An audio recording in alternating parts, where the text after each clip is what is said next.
I'm calling your number, step forward and read the line.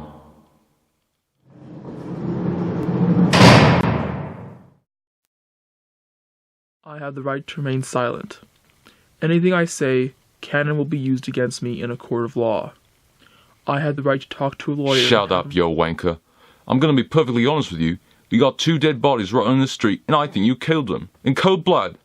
But right now you got 2 options. You either cough it up straight or spew Miranda rights in the bloody electric chair.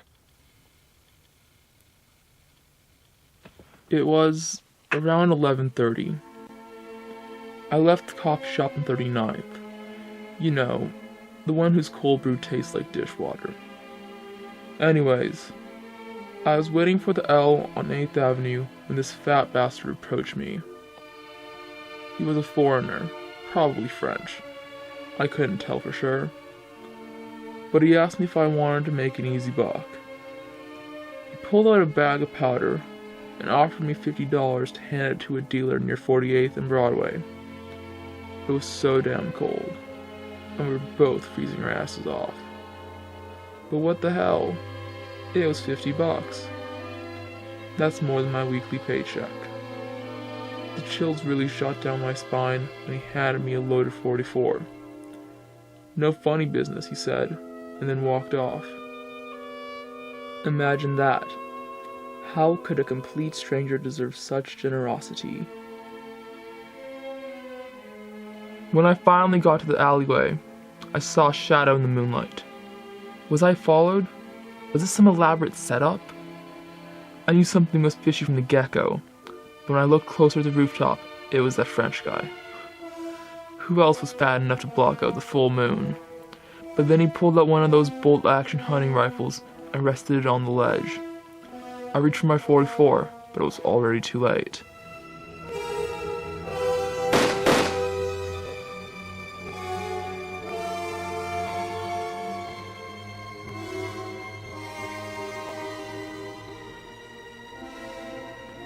A dark figure emerged from the ether and asked if I had any sugar.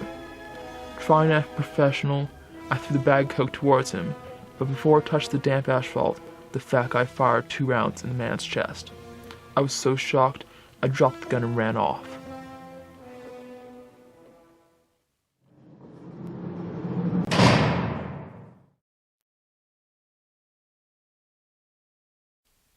Alright, let me get this straight. You followed the guy down 10 city blocks and scaled 6 flights of stairs to kill a drug dealer? Nein, nein, nein. Ich habe niemanden getötet. Ich bin kein Mörder. Ich bin nur ein Geschäftsmann. Bitte, ich bin unschuldig. Stop. Go back to the beginning and tell me everything that happened. Okay. It was about 10 or 10:30. I just picked up a dead drop in a drain pipe on Bedford Avenue. I was on my way to 48th and Broadway when it started snowing. It was so cold and I was so nervous that I popped the bag and all the powder blew away in the wind. Scheiße. What the hell was I going to do? And I bought a bag of powdered sugar at the corner store and rushed to the L-Tax on 8th Avenue. I still feared the ruse wouldn't buy me enough time, that the dealer would stab the bag with a knife and taste the goods, like in the movies. That's when I saw the young man with the glasses. I figured I'm going to give him an offer he can't refuse. What's $200 compared to losing my life?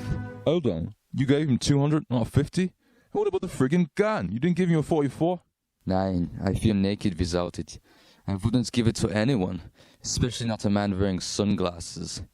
Either way, I carry a 9mm. See for yourself. How the hell did you get that past security? As I was saying, after the goods changed hands, I caught a taxi to the Windsor Hotel on 48th and Broadway and booked a second-story room that overlooked the drop. I keyed in, bolted the door, and sat silently by the window, peering down at the dark corridor. As I waited, thoughts began to congeal and solidify in my mind. Then it dawned on me. Who else takes a bag of coke, no questions asked, without running to the nearest precinct? Who else lurks on the L-Tax at midnight and risks his life for a butchering Nazi pig? But it was already too late. The moon fell dim on a cloudless night, and I glimpsed the gleaming sunglasses on a distant rooftop. The dealer hopped down from the fire escape and took 3 rounds to the chest. Then He cried in agony until his lungs finally collapsed and he drowned in his own blood. I shut the blinds and sat in the dark. Not that the lights from the alleyway made any difference, and all I thought about was Mr. Kobayashi.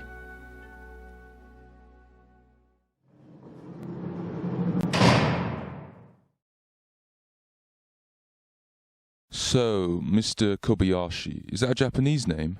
No, it's American. Next question. Yeah. Why did you do it? Allow me to elaborate. Upon further investigation, the depositions of sworn witnesses confirmed that you orchestrated the systematic execution of 17 rival distributors from Sacramento to Rockwell. Don't make me laugh. Don't tell me the word of a useless bum trumps that of 1.8 billion. You can grow sick and tired of me, but there's one thing you can never grow sick of: money. And with enough money, I can force you to do practically anything. Just admit it. You knew the guy in sunglasses since he was 10 years old. You told him to wait on the L tracks at 11:30, and you gave him the 44. You knew the German would pop the bag, so you filled it with baking soda. You knew he was armed. You knew he was afraid. And you knew he'd be at 48th and Broadway. When you walked down that alley as the clock struck midnight, you framed an innocent man and forced another to bear witness. Your only mistake was that you picked the wrong German. All we need is a confession. No. Whether you choose to live as a monster or die a good man, I have the right to one thing: the truth. Funny, I always prayed to another god.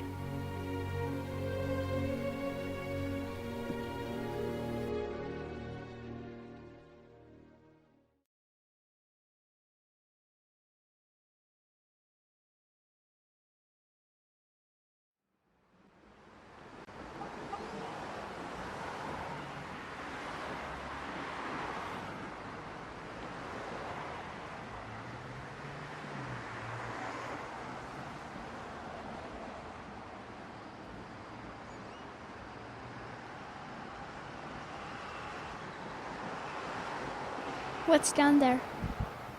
I'm just looking. That's so weird. What is? A while back, another guy stood here and stared down that alley. He said he had done something here long ago, so he came back to take a look.